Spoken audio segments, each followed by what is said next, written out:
Hello, I'm Dr. Chris Coburn, Surgeon and Medical Director of the Surgical Weight Loss Centre in Toronto, Canada. The Allergan intragastric balloon is a non-surgical, non-pharmaceutical device used along with lifestyle changes to achieve healthy and sustained weight loss in patients who've not been successful using traditional methods.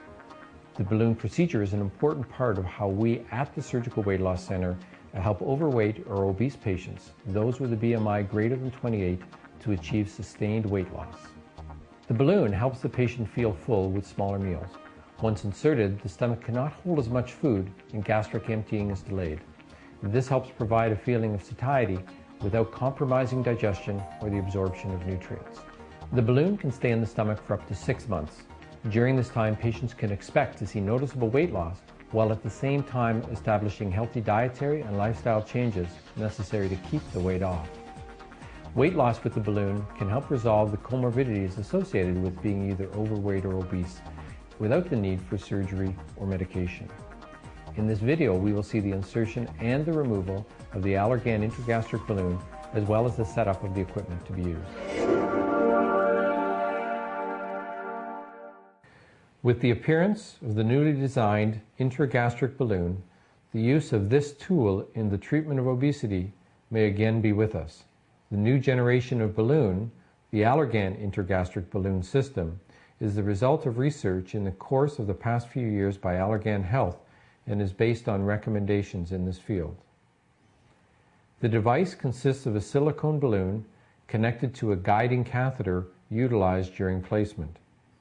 The balloon is initially packaged inside a silicone sheath. The balloon is filled with saline via the fill tube, expanding until it is released from the sheath. An ampule of methylene blue is added to the saline during the preparation of the device. A 50 or 60 cc Luer-Lock syringe is used for the filling of the balloon. Methylene blue is added to the saline to allow for immediate detection of leaks due to excretion of methylene blue in the urine. In the rare case of leakage, it will be necessary to remove the balloon. The tubing must be primed with saline prior to connecting it to the balloon fill tube. The fill tube has a one-way valve system which allows the syringe to be filled from the saline bag and then pumped into the balloon without any additional handling. The placement of the balloon is achieved under endoscopic control, ideally with the patient under conscious sedation. A preliminary gastroscopy is carried out in order to visualize any esophageal, gastric, or duodenal lesions which might contraindicate the placement of the balloon either temporarily or indefinitely. The examination of the cardia, including a retroflexed view of the stomach, is critical to rule out a large hiatal hernia or grade 3 or grade 4 esophagitis, which would contraindicate placement of the balloon. Grade 1 or grade 2 esophagitis should be treated with PPI therapy, and providing there is not a large hiatus hernia, the patient will be left with PPI therapy while the balloon is in place. It is also important to ensure there is no duodenal or gastric ulceration, which would then require 1 to 2 months of curative medical treatment prior to the balloon placement. Once a thorough endoscopy is completed, and provided there is no contraindication, the gastroscope is removed so that the balloon can be introduced into the stomach via the esophagus. The balloon and fill tube are well lubricated in order to facilitate passage. The most common area of resistance is at the level of the cricopharyngeus muscle. The introduction of the balloon involves gently advancing the balloon to the back of the throat and then down through the superior sphincter of the esophagus. If there is no resistance, we advance the balloon into the stomach, stopping at the 50 centimeter mark of the fill tube, and then confirming that the balloon has been positioned in the fundus of the stomach. Once we are confident that the balloon has been placed into the appropriate position, We then advance the gastroscope alongside the fill tube and into the stomach.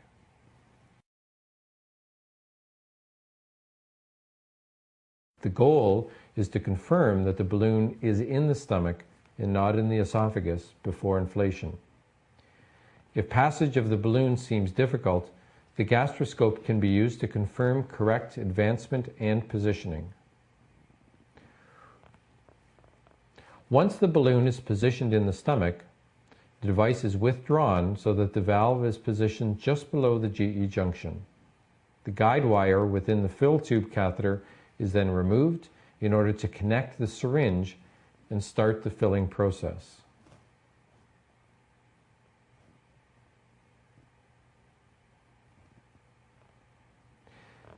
The balloon is normally filled with a volume of 500 cc's of saline. However, a minimum of 400 cc's and a maximum of 700 cc's is acceptable. The correct deployment and filling of the balloon should be confirmed by direct endoscopic vision.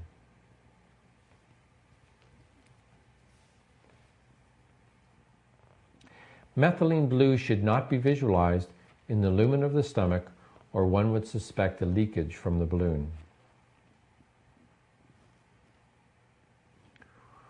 Once the filling has started, it is not recommended to attempt to move the balloon because of the risk of dislodging the fill tube from the valve.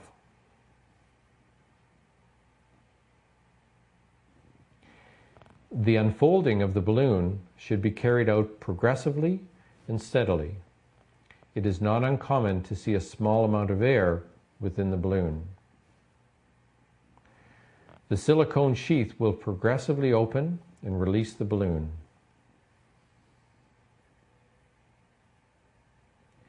An important stage of the filling process is the complete release of the valve assembly from the silicone sheath. The fully inflated balloon will be under tension. The valve will be neatly unfolded and appears round with no folds in the valve assembly.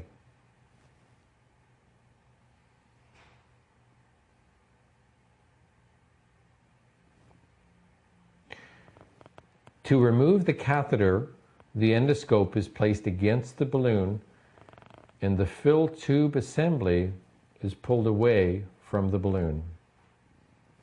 This requires a moderate amount of steady pressure. Visualization of the valve will confirm it has sealed after the fill tube has been removed.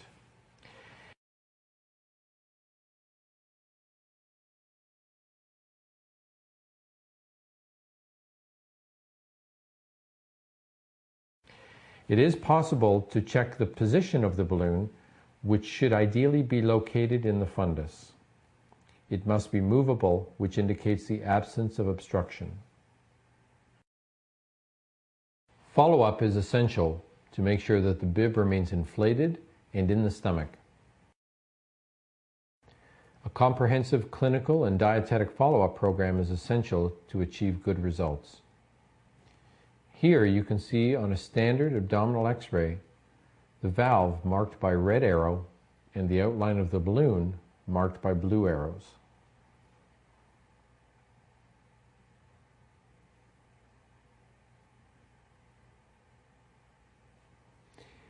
Here again you can see the balloon now in the right iliac fossa, once again the valve marked by the red arrow and the balloon outlined by the blue arrows. The correct deployment of the balloon should be confirmed by direct endoscopic vision, but this can also be confirmed and documented with plain abdominal X-rays. The valve on the front standard abdominal X-ray is superimposed on the lumbar vertebrae. The position of the balloon can also be confirmed by ultrasound, which gives a clear view of the valve and the filled balloon. If the balloon appears partly deflated, as shown on this X-ray, urgent removal should be carried out. The removal of the balloon is a straightforward procedure.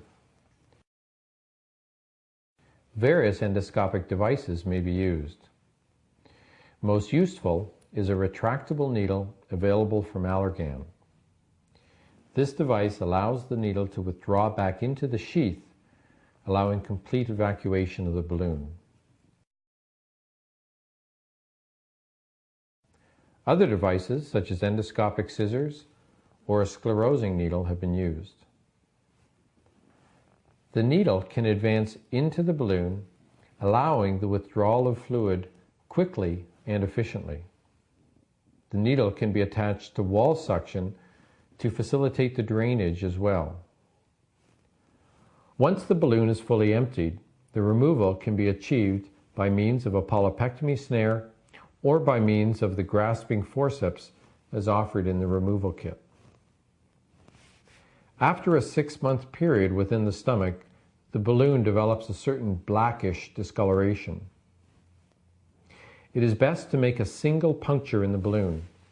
Multiple punctures may interfere with the complete removal of all of the fluid and allow air within the stomach to enter the balloon. This can make extraction more difficult. It is important to advance both the needle and the catheter well into the balloon in order to be able to withdraw the needle and use the catheter to completely empty the balloon with either a syringe or more quickly with wall suction. Leaks of liquid into the stomach frequently occur during the drainage procedure and are of no concern. Significant food residue may be present in the stomach, even in patients who have not eaten for many hours prior to the removal procedure. If significant food is identified, the procedure should be deferred and the patient placed on clear fluids and prokinetic agents to empty the stomach. Another option is general anesthesia and endotracheal intubation during the removal procedure to prevent possible aspiration. It is extremely important to drain the balloon completely. If the balloon has partially deflated, the drainage needle may be used to complete the deflation of the balloon. The fully emptied balloon will be totally collapsed. Now we may use an extracting tool. Here, the polypectomy snare allows us to catch the end of the collapsed balloon at an ideal distance from the valve and generally in a retroflexed view. Once the balloon is well secured, it will be gently and progressively removed by slight twisting movements to gradually withdraw the deflated balloon. This will help the valve to clear the narrowed area of the GE junction and the cricopharyngeus.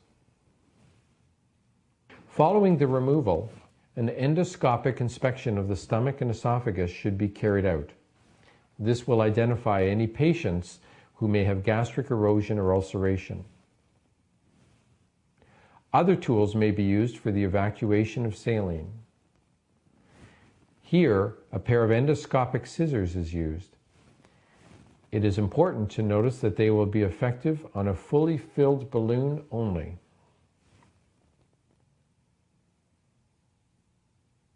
The incision should be made at a fairly tangential angle so as to make a sufficiently large cut to allow the balloon to completely drain.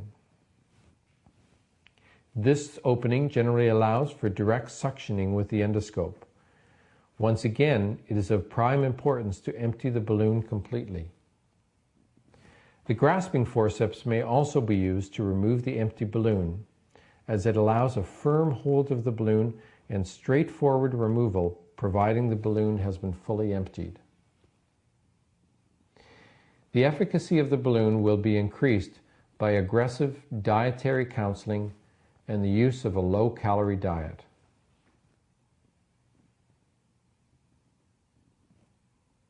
A change in eating patterns is critical to enhance the results after removal of the balloon. Therefore, a multidisciplinary approach is one of the keys to success in the treatment of obesity and with the Allergan intragastric balloon system. The Allergan intragastric balloon provides a reliable method of achieving significant weight loss. It has been used extensively and successfully for over 5 years in Europe and South America. The sustainability of the weight lost by each patient depends on adherence to long-term lifestyle changes in both diet and exercise. weight regain is possible in patients who haven't managed to make these changes. Complications are rare, and we've had impressive success at the Surgical Weight Loss Center helping to transform lives.